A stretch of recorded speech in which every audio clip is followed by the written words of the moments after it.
Good morning, beautiful people of Earth. Oh, windy today. So we're in April now, and it's kind of the aftermath of the summer. Sorry about that somewhere. And this is what is left of my garden. I've had to use some old hurdles that I probably used as a kid, actually. I was a part of a little athletics club. These are 1980s era hurdles to save what's left of this garden. And I've got a beautiful zinnia that's just about to burst. This is like one of the only flowers, zinnia, that the kangaroos couldn't reach. You can see they ate everything else except this top part. But this flower, I've been waiting on this flower to flush out, and this one, for the last week and a half. The bees are going to go crazy for this one flower because there's no other flowers. The kangaroos have just demolished everything. And so far the hurdles are actually working. They haven't been in here. We had a bit of an incident the other night. One was knocked over and dragged right over here. But look at all these oranges. These citrus have been eaten. It's just constant, guys. Eaten. These are new ones. Haven't been eaten. They're covered every night. Look how beautiful they are when they're not eaten. So nice. I can't blame the kangaroos, people of Earth, because it's been the longest, hottest, driest summer. We've had no rain, so there's no feed and no water for them. So I've had the tap on to try and give them some water. I feel sorry for them. I'm not angry at them, of course.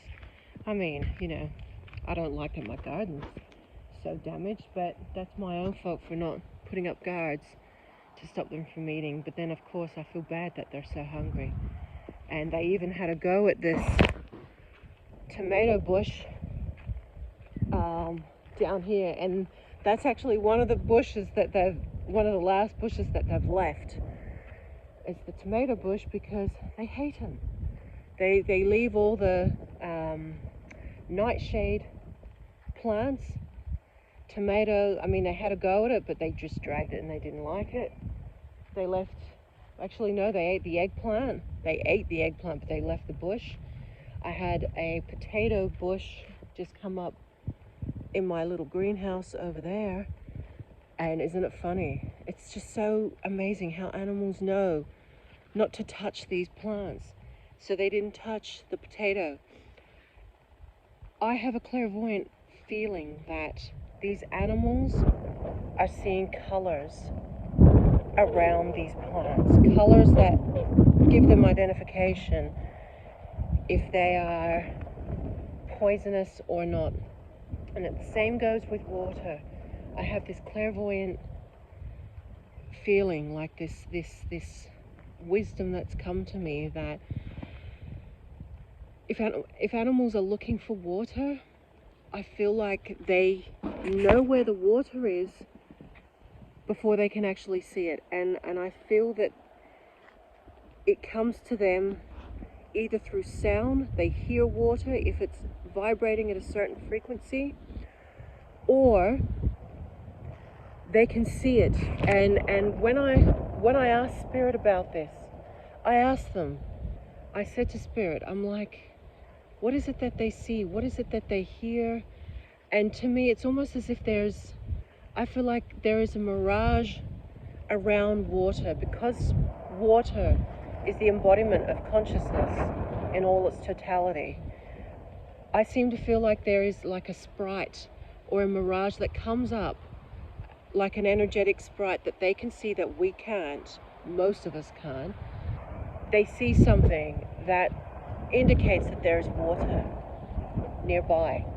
And to me, this is how they know that there is water. They could be like, speak of the devil. Who was that? I don't know if that was a kangaroo or it looked like a tiger. Are you kidding me? Over here in the distance. Gotta be kangaroo. Gotta be kangaroo. She's probably listening to me. My eyes are playing tricks on me. And as I was saying, that maybe a kangaroo's perhaps 20 kilometers away, but either they sense or they can see this mirage or this sprite. I seem to think they can see colors, the auras, obviously, the electromagnetic fields and the electrostatic fields around objects, plants in particular. It gives them an indication as to what they can eat and what they can't eat. Because tell me this, people of Earth, where in a kangaroo's life have these animals had any introduction to potato plants, tomato plants, eggplants? They would never have come across this in their young lives, even if they're 5 years old. We haven't had people growing vegetables out here before, so they have some kind of knowing of what to eat and what not to eat. And to me, that's quite extraordinary. So this is what is left of my garden. And the only plant that has not been eaten the whole summer has this beautiful pomegranate. Look at these pomegranates on here. This is my first ever decent crop.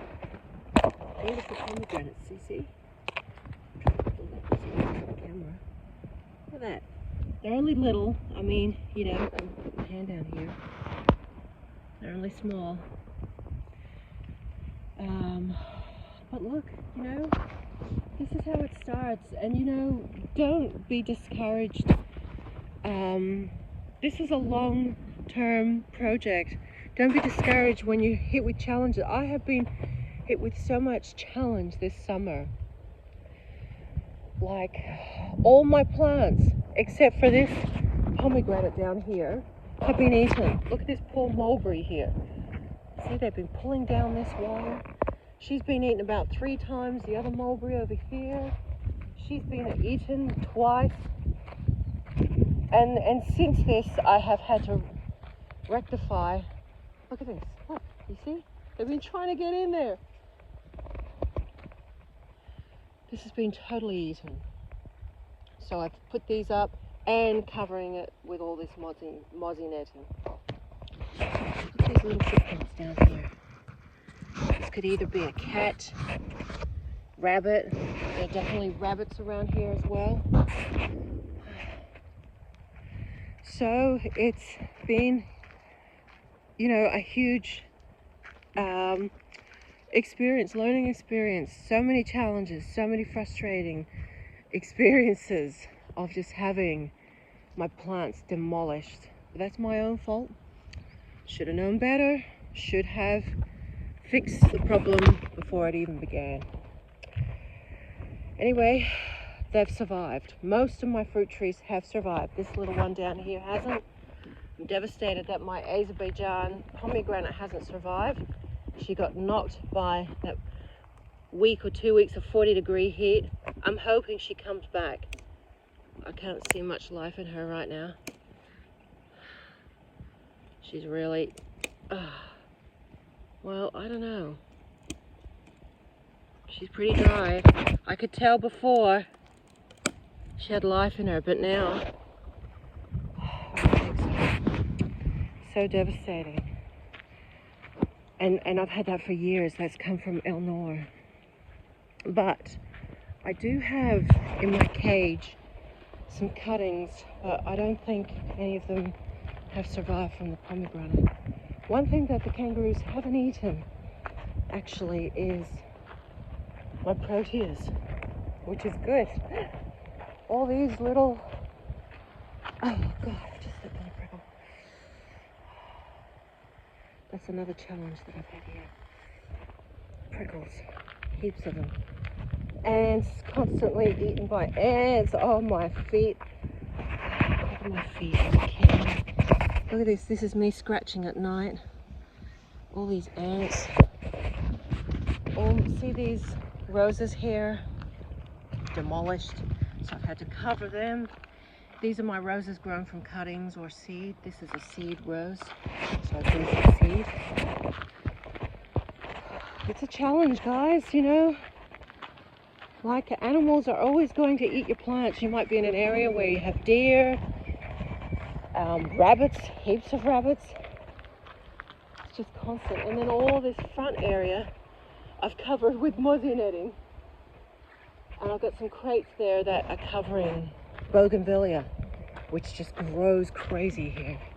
But I'm showing you my cage, and that kangaroos, I've had to close it now because they get in here at night. They've been bold enough to come in and eat. I'm surprised they didn't eat all this crazy tromboncino. They didn't do that. It's like a jungle in here, isn't it? But here's some cuttings. Down here. Oh, sorry. There. Avocado grown from seed. But look, you see how I was talking about this potato bush? They've eaten the passion fruit, but they haven't eaten this potato bush. I find that fascinating that they just know what to eat and what not to eat. I'm gonna have to water in here. Everything's looking a bit parched. This passion fruit's been eaten. They will come back, but it's just frustrating. And I've got 4 date palms that I managed to grow from seed this summer, which isn't much. I was hoping for more, but I wasn't as diligent as I have been in the past. Macadamia is still doing good.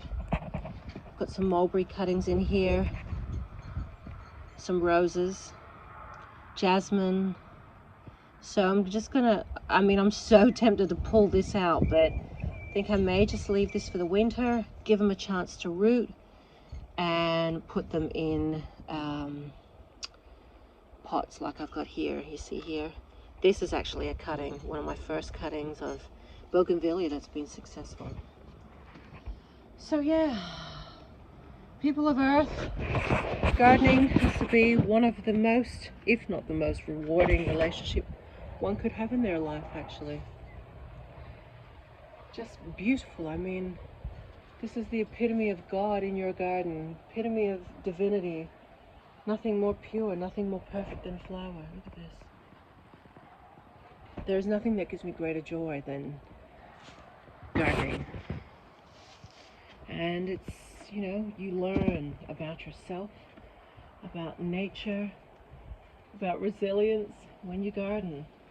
And not only that, it's a very therapeutic experience. It's a very, very rewarding experience, a very gentle experience. It's hard work, but it's beautiful to cultivate Mother Earth, to cultivate God in your garden. It's beautiful. I encourage you to do it as well. So I have all sorts coming up here now. I've still got this beautiful mango down here. She's doing good. And I've noticed I've got rocket coming up. And I just come out here, and if I'm cooking dinner or whatever, I'll just come out and pick some rocket. So yeah, this tromboncino, this is one seed. One seed of tromboncino. And it's just done so extraordinarily well. Look at this. She's got one big, this is ready for picking actually. I don't like them to get too big. Look at her. Don't like them to get too big because they get real hard. Just try and get that ant off. See, they love. I'll just take this flower off with my hand here. The ants eat the flowers. They pollinate the flowers. So I will cut this up, and I've been pickling them. They are so delicious when you pickle them. I pickle them just in vinegar and salt, pepper, some spices, garlic, and leave them for a few weeks. I eat them after a few weeks, but I have jars and jars of these now. I haven't been eating as many, but the good thing about pickling is that it lasts for a long time.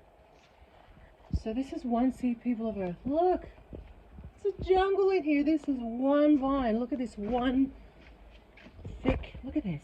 Look how thick this vine is. She's planted down there. This is one seed. This just shows you the true nature of reality, people of Earth. The world we should be living in should be like this, full of abundance, freely, you know, lovingly, generously abundant. This is how it should be. Just beautiful abundance, freely given, just with a little effort. But as we all know, we live in quite a different world. But it doesn't stop you from making the reality you want to see in the world, and that's what I'm doing here. Yes, you have your trials and tribulations, but with effort, with love, with care, nurture, and consistency, you can have whatever you dream of. Truly, you can. So I hope this inspires you, people of Earth.